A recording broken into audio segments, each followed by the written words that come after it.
تو ایک جنگ کے موقع پر محبوب نے حضرت علی شیر خدا سے کہا کہ آپ کو میں اپنا نائب بنا کے یہاں چھوڑ کے جاتا ہوں. یہاں لوگ جان چھڑاتے ہیں، کام کا جب وقت آتا ہے، میدان میں نکلنے کا وقت آتا ہے تو جان چھڑاتے ہیں، اور وہ کہتے ہیں کہ باقی سارے کام لے لو، جب وقت مشکل آئے تو پھر ہمیں کام نہ بتاؤ. اب مشکل وقت ہے، جہاد میں جانا ہے. حضرت مولا علی شیر خدا کرم اللہ تعالی وجہہ الکریم کو حضور نے فرمایا کہ اس دفعہ میرا ارادہ بنا ہے کہ تمہیں چھوڑ کے جاؤں. تو حضرت علی کو چھوڑ کے جایا جا رہا ہے، ان کو مدینے میں رہنا ہے، میدان میں نہیں جانا. عام آدمی کتنا پسند کرتا ہے کہ میں آرام سے رہوں گا، لیکن حضرت علی کو اتنا شوق تھا میدان جہاد کا، اتنی تڑپ تھی ان کے دل کے اندر کہ عرض کرنے لگے یا رسول اللہ صلی اللہ تعالی علیہ وسلم، رو پڑے، کہنے لگے حضور ساری دنیا میدان میں جہاد کرے گی اور میں یہاں عورتوں اور بچوں کے پاس رہوں گا، میں یہاں عورتوں اور بچوں کے بیچ وقت گزاروں، حضور مجھے لے کے جائیں. تو وہاں بھی حضور نے محبت کی بات سمجھائی. فرمایا علی، جب حضرت موسیٰ کوہ طور پہ گئے تھے تو اپنے بھائی جناب ہارون کو چھوڑ گئے تھے، تو تم بھی تو میرے لیے اسی طرح ہو نا جس طرح موسیٰ کے لیے ہارون تھے. لیکن فرمایا یہ یاد رکھنا میرے بعد نبی کوئی نہیں، حضرت موسیٰ بھی نبی ہیں اور جناب ہارون بھی نبی ہیں علیہم السلام، لیکن وہ انہیں چھوڑ کے گئے تھے، میں تمہیں چھوڑ کے جا رہا ہوں. کہ ایک بات اپنے ذہن کے اندر بٹھانا کہ میرے بعد کوئی نبی نہیں آئے گا. تو عزیز بھائی، حضرت مولا علی شیر خدا کا جذبہ جہاد. اچھا پھر میں نے دیکھا ہے جس زمانے میں میں اور آپ رہ رہے ہیں، اس زمانے میں لوگ کمزور ہوتے جا رہے ہیں نفسیاتی طور پر، ڈری ڈری سی باتیں لوگ کرتے ہیں، سہمے سہمے سے جملے بولتے ہیں، اور یہ ہر بندے کا اپنا الگ ڈر ہے. دانشوروں نے لکھا ہے کہ غریب آدمی کا ڈر تھوڑا ہوتا ہے، اور جو اونچے عہدے پہ چلا جائے اس کا ڈر، یعنی زیادہ ہاتھ اپوزیشن کے نہیں بندے ہوتے، حکومت کے بندے ہوئے ہوتے ہیں. لوگوں کو ساتھ لے کے اپوزیشن نے نہیں چلنا ہوتا، حکومت نے چلنا ہوتا ہے. تو حکومت میں جب لوگ ہوتے ہیں تو ان کے اندر کمزوری آ جاتی ہے. جب آپ بڑے عہدے پہ چلے جاتے ہیں تو آپ کی مجبوریاں بھی بڑی ہو جاتی. ہر آدمی کہیں نہ کہیں کمزور پڑتا ہے. اور ہمارے ہاں تو لوگ ذرا بیمار ہو گئے تو گئے. اور آج کل جو سب سے بڑا مسئلہ ہے وہ یہ ہے کہ لوگ کیا کہیں گے، اور لوگوں نے بڑے بڑے لوگوں کو پاگل کر دیا ہے، بڑے بڑے لوگوں کو. ہمارے علماء نے ایک بات لکھی ہے کہ ایک دفعہ نا ایک استاد صاحب سبق پڑھانے کے لیے آئے تو طالب علموں نے ارادہ کیا کہ آج استاد جی کو بیمار کرنا ہے. یہ جو آپ کے مشیر ہوتے ہیں نا ارد گرد، ان کی پڑتال بھی بڑی ضروری ہوتی ہے کہ یہ خبر کون سی لے کے آ رہے ہیں اور یہ کس طرح سے گائیڈ کر رہے ہیں. ہمیں تنقید کرنے والا بندہ اچھا تو نہیں لگتا، لیکن تنقید کرنے والے جو ہوتے ہیں وہ ہمیں نکھارتے ہیں، وہ ہماری کمزوریاں جو ہمارے اپنے نہیں نکال سکتے وہ نکال کے ہمیں بتاتے ہیں کہ تم یہاں کمزوری کر رہے، اس کا نفع ہوتا ہے. طالب علموں نے ارادہ کیا ایک دفعہ، یہ ہم جو اتنی زیادہ توجہ کرتے ہیں نا لوگوں کی باتوں پہ، لوگ کیا کہیں گے. میں کئی دفعہ دوستوں سے عرض کرتا ہوں زیادہ وضاحتیں نہ دیا کریں، زیادہ وضاحتیں دینے سے بھی بندہ کمزور ہو جاتا ہے. ہر وقت کا انداز وضاحتوں کا اور ہر وقت دفاعی محاذ پہ نہیں کھڑے رہنا چاہیے. وہ ارادہ کر لیا لوگوں نے، طالب علموں نے، کہ استاد جی کو بیمار کرنا ہے. تو استاد صاحب چنگے بھلے، اچھے بھلے، صحت مند آئے، کلاس میں داخل ہوئے تو پہلا شاگرد کہتا ہے استاد جی خیر ہے، آنکھیں بڑی سرخ ہیں. میں چل دوڑ جا بیوقوف آدمی، میں بالکل ٹھیک ہوں، چل کلاس میں بیٹھ چل. تھوڑا سا آگے گئے تو دوسرا شاگرد، انہوں نے اب 10-15 نے ارادہ کیا ہوا تھا، دوسرا کہنے لگا خیریت ہے، بڑے کمزور کمزور لگ رہے ہیں. اس نے کہا میں بالکل ٹھیک ہوں، کمزور کا چل دوڑ جا اپنا کام کر. وہ تیسرے کے پاس گئے تو کہنے لگا استاد صاحب خیر ہے، آپ کے تو مجھے ہاتھ بھی کامتے دکھائی دے رہے ہیں. اس نے کہا اچھا واقعی. اب چوتھے نے بھی یہی بات کی، پانچویں نے یہی بات کی. تو آدھا گھنٹہ گزرا تو استاد جی کو سچ مچ بخار چڑھ گیا، وہ چھٹی پہ چلے گئے. کیوں؟ باتوں پہ توجہ ہے نا، لوگوں کے سامنے ہم لوگوں کی باتوں کے مطابق اپنے معاملات کو ترتیب دیتے ہیں نا. کچھ لوگ سوشل میڈیا دیکھ کے نظریہ قائم کرتے ہیں، کچھ ہوا دیکھ کے نظریہ قائم کرتے ہیں. وہ قائد اعظم محمد علی جناح کی ایک بات نہیں بھولتی کہ انہوں نے کہا تھا، ہندو لیڈر جو تھا جس کو لوگ گاندھی کہتے تھے، اس سے کہا تھا تیری اور میری سیاست میں فرق ہے، تو لوگوں کا رجحان دیکھ کے فیصلہ کرتا ہے اور میں، قائد اعظم کہنے لگے، میں فیصلہ کر کے لوگوں کا رجحان ادھر کر دیا کرتا ہوں. یہ کمال ہوتا ہے کسی شخص کا کہ اس کا اپنا نظریہ غالب آئے، بجائے اس کے کہ وہ دیکھے آج کل لوگ کیا کہہ رہے ہیں تو لہذا میں اس طرح کا ڈھل جاؤں. لوگ تو ایک وقت کے لیے کچھ کہتے ہیں، پھر اگلے 4 گھنٹوں میں کچھ اور کہتے ہیں. حضرت مولا علی کے مزاج میں استقامت ہے، اور جو لوگ جو بہت زیادہ پراپوگنڈا کرتے ہیں اور بہت زیادہ کسی کے بارے میں بات کرتے ہیں، ان کا وہ مزاج نہیں، ان کی وہ طبیعت نہیں، وہ اپنے حساب سے فیصلہ کرتے۔ ایک شخص تھا عمر بن عبد ود، 90 سال کا بوڑھا، لیکن جب تلوار لے کے میدان میں آتا تھا تو 1000 آدمی کے مقابلے میں لڑتا تھا، اور لوگ جگہ جگہ یہ کہتے تھے تو اس طرح ہے جس طرح عمر بن عبد ود لوگوں کو ڈراتا ہے، تو اس طرح ہو گیا۔ یہ اس کے ارد گرد کے لوگ اس کی مثالیں دیتے تھے۔ جنگ خندق جب ہو رہی تھی تو یہ مقابلے میں آ گیا، تو حضرت علی المرتضیٰ شیر خدا کرم اللہ تعالی وجہ الکریم بھی تشریف فرما تھے۔ اب پورے عرب کے اندر اس کے بارے میں یہ کہا جاتا تھا کہ اس سے نہ لڑو، وہ تو خونخوار ہے، وہ تو درندہ ہے، وہ تو جنگلی شیر کی طرح آتا ہے، وہ تو کاٹ کھانے کو دوڑتا ہے، اس سے کون لڑے؟ ایک خیال تھا۔ اور وہ پراپوگنڈا بعض اوقات اتنا زیادہ کسی کے بارے میں ہوتا ہے کہ ذہن میں بچے لوگ آتے ہیں نا بچہ دم کرانے کے لیے، تو کہتے ہیں پیر صاحب بڑا ضدی ہے، کسی کی بات نہیں مانتا، باقی بچے ٹھیک تھے، یہ تو بڑا ہی نالائق نکل آیا ہے۔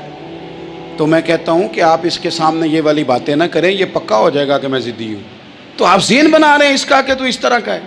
ذہن بنا دیا لوگوں نے کہ عمر ابن عبد ود کے مقابلے میں کوئی نہیں آ سکتا۔ خندق میں یہ آیا، اس نے للکارا مسلمانوں کو، آؤ وہ تمہاری جنت کدھر ہے جس کے بارے میں تم کہتے ہو کہ ہم شہید ہوں گے، تو آؤ میرے مقابلے میں نکلو۔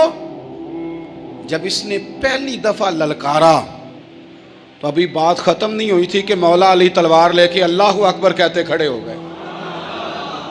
حضور نے فرمایا بیٹھ جاؤ، حضرت علی پھر بیٹھ گئے۔ وہ پھر پکارا اٹھو کوئی میرے مقابلے میں، تو مولا علی شیر خدا پھر کھڑے ہو گئے، پھر کھڑے ہو گئے۔ حضور نے فرمایا بیٹھ جا۔ ایک شخص نے کہا علی یہ عمر بن عبد ود ہیں، فرمایا مجھے پتہ ہے۔ نہیں سمجھے آپ بات، میں آپ کو سمجھا کے لایا ہوں پیچھے سے کہ پراپوگنڈا کرتے ہیں نا لوگ، ہو آگے نہ جانا، یہاں کرنٹ بڑا زیادہ ہے، وولٹیج بڑے سخت ہیں، تو آگے نہ بڑھنا۔ بھائی کیا ہو جائے گا، اٹھ باندھ کمر کیوں ڈرتا ہے، پھر دیکھ خدا کیا کرتا ہے۔ حضرت علی تیسری دفعہ اس نے کہا نا ہے کوئی، تو حضرت علی پھر اٹھے۔ اب تو رسول پاک صلی اللہ تعالی علیہ وسلم نے تھپکی دی۔ بعض جگہ یہ ہے کہ حضور نے خود تلوار تھمائی، سر پہ امامہ باندھا، اور حضور نے فتح یابی کی دعا فرمائی۔ حضرت علی گھوڑے پہ بیٹھے نکلے، اور جب اس کے سامنے گئے تو جا کے کہنے لگا میرا پتہ ہے۔ حضرت علی فرمانے لگے تو اپنا چھوڑ، میرا پتہ ہے تجھے، مجھے تو جانتا ہے۔ کہنے لگا میں 1000 کے مقابلے میں اکیلا لڑتا ہوں۔ حضرت علی شیر خدا فرمانے لگے پتہ نہیں تو کن سے لڑتا رہا ہے، جانے وہ کون ہے جن سے تو لڑتا رہا ہے، وہ کون 1000 تھے جو تیرے مقابلے میں آتے تھے، پتہ نہیں۔ تو کہنے لگا میرا نام میری ماں نے عمر بن عبد ود رکھا ہے۔ فرمایا چھوڑ تو، میری ماں نے میرا نام حیدر رکھا ہے۔ کہنے لگا تیری عمر چھوٹی ہے، کوئی بڑا لا۔ فرمانے لگے یہ تو جب ہنجے میں پنجہ ملے گا تو پتہ چلے گا عمر کس کی چھوٹی ہے، ابھی تو کہانیوں سے متاثر کرنا چاہتا ہے، تو چاہتا ہے کہ تو پریشر ڈالے اور میں تیری بات سنوں، تو مقابلے میں آ، ڈینگے نہ مار، کہانیاں نہ سنا، دیواریں ہلتی رہتی ہیں اور در کانپ جاتا ہے۔ علی کا نام سن کے اب بھی خیبر کانپ جاتا ہے، تو مقابلے میں آ، تو باتیں بنا رہا ہے، کہانیاں سنا رہا ہے۔ وہ کہنے لگا تو بچہ ہے، میں چاہتا نہیں تیرا خون بہاؤں۔ تو حضرت علی کہنے لگے میں بڑے دن سے پریشان ہوں کہ کسی بے ایمان کا خون بہایا کیوں نہیں، میرا بڑا دل کر رہا ہے تیرا خون بہاؤں۔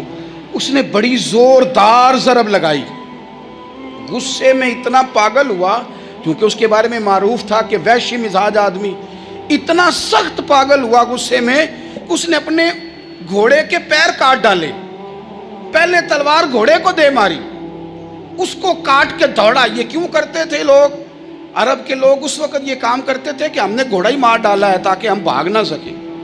کہتے ہیں نا کشتیاں جلا دی ہیں کہ اب واپس جانے کا راستہ ہی بند ہو جائے، گھوڑے کے پیر کاٹ ڈالے کہ بھاگنا نہیں، اور بڑی زور سے اس نے ضرب لگائی حضرت علی پر۔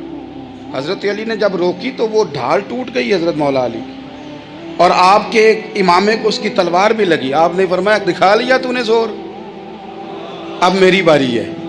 حضرت مولا علی شیر خدا کا قد بظاہر چھوٹا تھا، صحابہ کہتے ہیں ہم دور سے دیکھ رہے تھے، اللہ اکبر کہہ کے تھوڑا سا زمین سے وہ اٹھے، تھوڑا سا اٹھے، اور پھر دوبارہ نہیں انہیں تلوار چلانی پڑی، ایک ہی ضرب لگائی اور اس کے 2 ٹکڑے کر کے اسے زمین پہ پھینک دیا۔ تو عزیز دوست، آپ یاد رکھیں گے اس بات کو کہ اپنی زندگی کے اندر مروب ہونا چھوڑ دیں۔ روب میں تاتاریوں نے مسلمانوں کو مروب کر لیا تھا، روب ڈال لیا تھا کہ ہم بہت بڑے لوگ ہیں۔ یہی آج ہمارے ساتھ بہت سارے لوگ کرتے ہیں، دلوں میں روب آ جاتا ہے، امیر رشتہ دار کا، فلانے کا، پھر وہ جو مرضی کرتا ہے۔ تاتاریوں کی ایک بی بی وہ کیا کرتی، وہ 9-10 مسلمان نوجوانوں کو سڑک پہ کھڑا کر جاتی، کہتی ادھر کھڑے ہونا، میرے آنے تک ہلنا نہ، جوان ہے لیکن روب ہے نا کہ یہ بڑے وحشی ہیں۔ اکیلی بی بی اندر جاتی، تلوار لے آتی، اور وہ کھڑے ہیں، وہ بھاگے بھی نہیں، اتنا ڈر گئے، ٹانگیں کانپ رہی ہیں، بھاگنے کی بھی جرت نہیں کر رہے۔ تسلی سے گئی ہے، تلوار لے کے آئی ہے، اور اس نے 9 جوان مسلمانوں کے گلے کاٹ دیے۔ اس روب سے نکلیں باہر، نوجوانوں سے کہتا ہوں نکلو۔ اور جن لوگوں نے دنیا میں انقلاب برپا کیا وہ غریب گھروں کے تھے، وہ لوگ تھے کہ جو بازار کسی بڑے قبیلے سے نہیں تھے۔ آپ محنت کریں، تعلیم حاصل کریں، جد و جہد کریں، مشقت کریں، اپنی زندگی میں کچھ مقاصد کے حصول کے لیے آگے بڑھیں۔ اور اگر آپ کہیں کہ دائیں بائیں میرے فلاں آدمی مجھے یہ مشورہ دے رہا ہے، تو کچھ لوگ دنیا میں باتیں کرنے آئے ہیں، انہوں نے باتیں کرنی ہیں اور بڑا فائدہ ہوتا ہے، ان کو باتیں کر لینے دیں، ان کو کرتے رہنے دیں۔ کام کرنے والا بندہ کام کرتا ہے اور کرتا ہی چلا جاتا ہے، وہ منزل تک پہنچ جاتا ہے۔ تو حضرت علی کے مزاج میں دلیری ہے، ہمت ہے، ایک بات، اور دوسری بات دانائی، حکمت۔ یہ جو ہمارے فیصلے ہیں نا جذباتی، اور جناب آج فلانے نے یہ کہہ دیا تو میرا پروگرام یہ بن گیا، تو پھر کل کسی نے اور کچھ کہہ دیا تو میرا پلان اور بن گیا۔ میں سب سے زیادہ ان لوگوں کے حق میں پریشان ہوتا ہوں جو سویرے کچھ اور کہتے ہیں، دوپہر کو کچھ اور کہتے ہیں، شام کو کچھ اور کہتے ہیں۔ بھئی آپ کا کوئی نظریہ ہونا چاہیے، کوئی ویژن ہونا چاہیے زندگی میں، آپ کے اندر کوئی حکمت اور دانائی ہونی چاہیے۔ اس کے لیے کیا کرنے کی ضرورت ہوتی ہے؟ اس کے لیے ضرورت ہوتی ہے کہ آپ کا ذہن ایک طرف ہو۔ میرے اسا فرمایا کرتے تھے زندگی میں ایک کام کر لو پر صحیح کر کے کر لو۔ ہم نے تو سارے کام کرنے ہیں۔ آج کل ہر بندہ صحافی ہے، ہر بندہ تجزیہ نگار ہے، ہر بندہ سیاستدان ہے، ہر بندہ ہی مفتی ہے، ہر بندہ ہی جناب واعظ ہے، ہر بندے کے پاس ہی کچھ مسئلے۔ اس کا نقصان یہ ہے کہ کسی کے پاس بھی کچھ نہیں۔ وہ کسی درویش نے کہا تھا کہ جب سب لیڈر ہوں تو سمجھو کوئی لیڈر نہیں، کیونکہ سارے جو لیڈر ہو گئے۔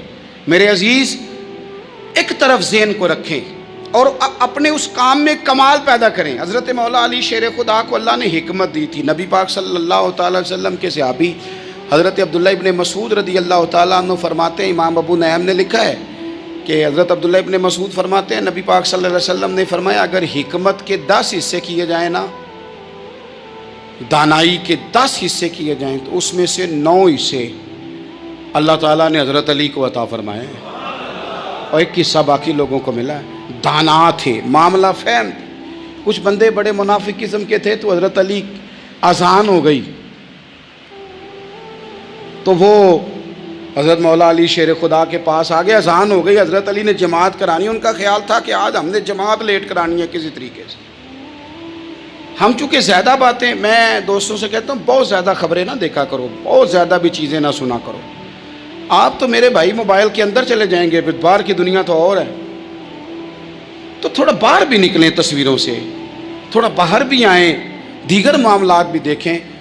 ہمیں بڑے بڑے اچھے لوگ زندگی میں مل جائیں گے، لیکن ہم ان کے قریب نہیں جاتے، ہم دیکھتے نہیں کہ اصل بات کیا ہے، سنی سنائی چیزوں پر زیادہ گمان کرتے ہیں۔